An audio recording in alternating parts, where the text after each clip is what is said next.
Muitas vezes nós nos deparamos com pessoas dizendo: eu não entendo por que se planta tanta soja e tanto milho, eu não como soja, né? Mas as pessoas muitas vezes se esquecem que para termos ovos, frango, peixes, carne bovina, carne suína, nós precisamos da produção de grãos, que vai se tornar então ração para a produção dessas carnes, desses animais e desses gêneros alimentícios, o próprio leite, né? Então, gente, para toda essa produção, para que seja possível, nós precisamos produzir em larga escala, senão o mundo passa fome. E sobre isso que eu quero falar um pouco para vocês, é porque que o sistema de produção soja, milho, safrinha vai tão bem no nosso país, na maioria das regiões. Por que se utiliza tanto a soja seguido de milho? Então é sobre isso que eu queria falar um pouco para vocês hoje. O milho, gente, ele tem a garantia de produtividade, a garantia de potencial produtivo do início para o meio do ciclo, tá? Então não pode faltar condições ideais de umidade ou de chuvas ou da irrigação feita corretamente na fase inicial. Por que na fase inicial? Porque é quando o potencial produtivo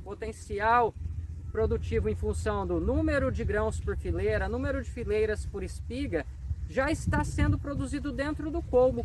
É que nós temos sempre a referência do início do ciclo reprodutivo como sendo quando a espiga sai do colmo, quando a gente vê a espiga e a inflorescência, o pendão floral, que começa a polinização e então a fecundação dos grãos. O nosso reprodutivo é contado no milho dessa forma. Porém, nós não podemos esquecer que essa espiga já está sendo formada dentro do colmo desde lá do V4, V3, V4, as primeiras folhas do milho, né? Bom, mesma coisa para o sorgo. Então o sorgo também, a panícula dele vai sendo formada na fase inicial da planta. É na fase inicial que eu vou garantir o número de grãos que eu terei por panícula.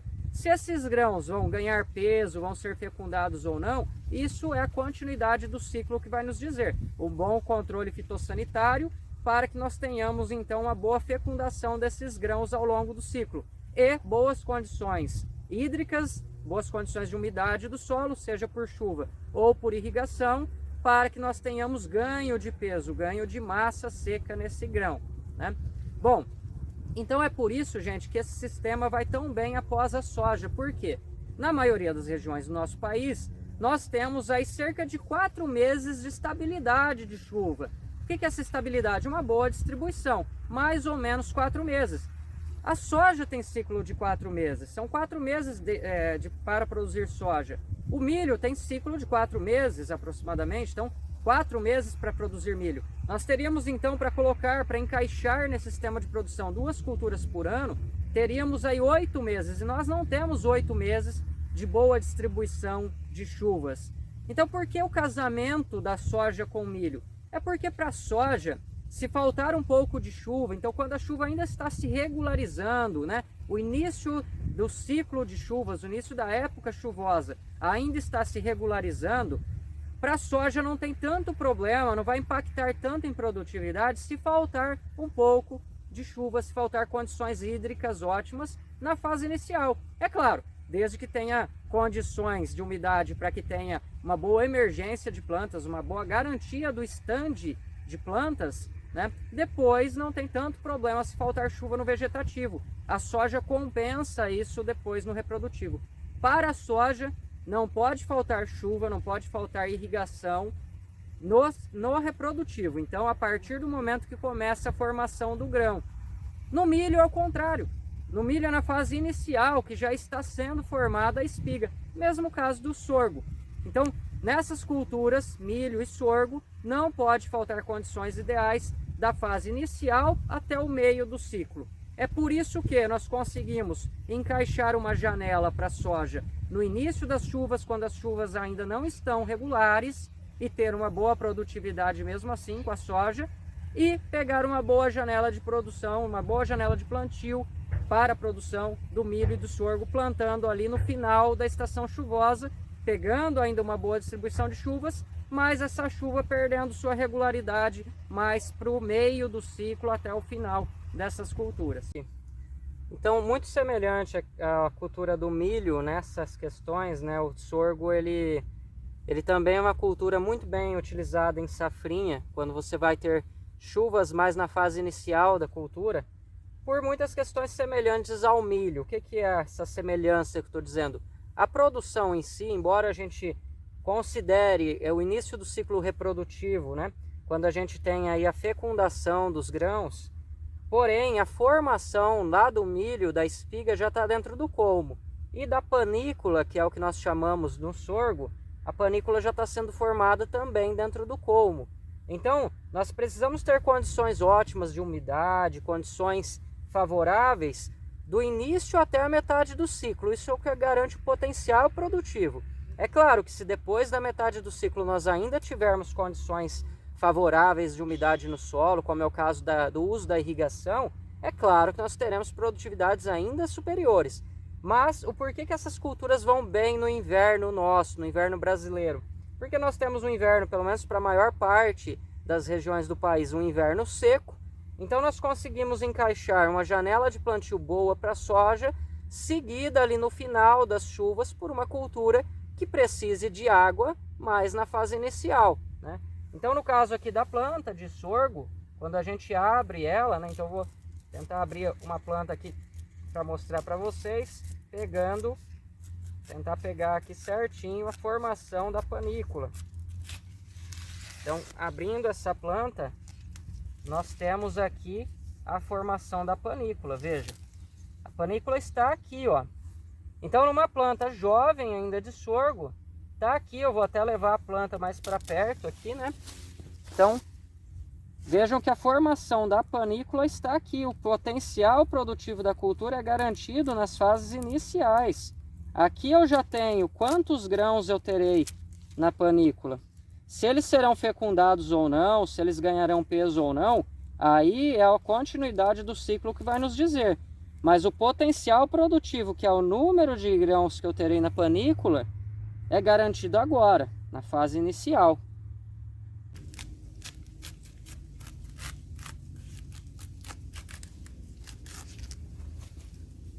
Então, nesse caso, a nossa espiga está aqui, né? A formação dela.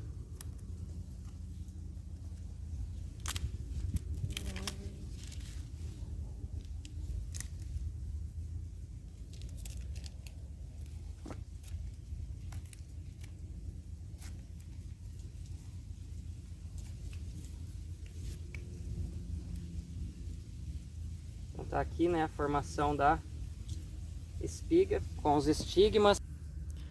Então tá aqui, gente, a espiga, né, sendo formada lá dentro do colmo, vejam, com os estigmas, né, que é o pessoal chama de cabelinho aí do milho.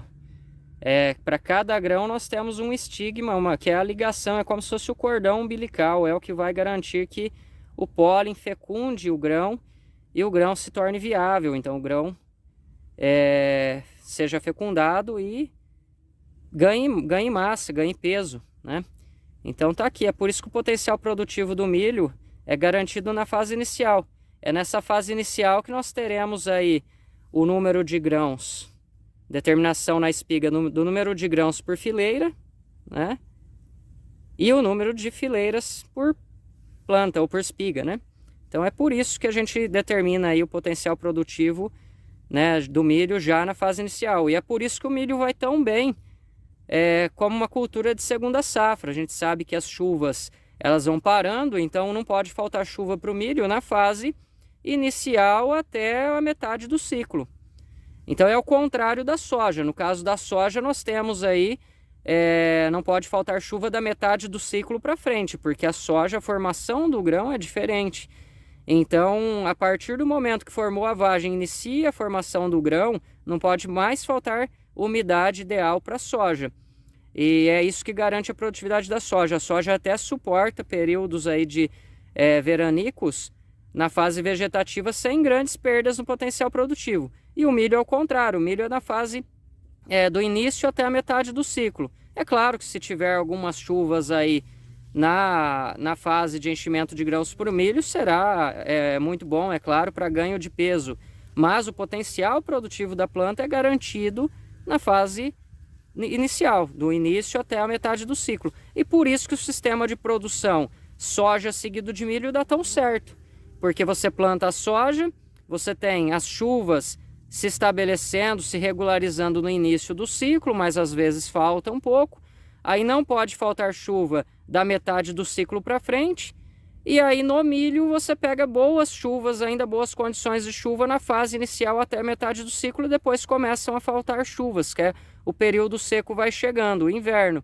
Então é por isso que o sistema de produção soja seguido de milho é tão utilizado no Brasil, e não só no Brasil, como em outros países também, tá?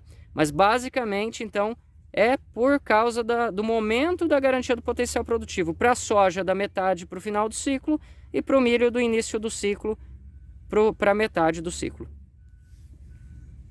E ainda nessa mesma planta, então, aqui que nós cortamos para retirar a espiga, né, de dentro do colmo, nós temos aqui nessa parte ainda superior a parte masculina da planta, então, o pendão, que é ele que vai garantir aí a fecundação aqui. Mas está aqui, ó, então a formação do pendão, que vai então liberar os grãos de pólen que cairão sobre os estigmas da espiga, fecundando então os grãos, né, para que então se torne um grão de fato, ele ganhe peso. Então essa é a característica da planta de milho.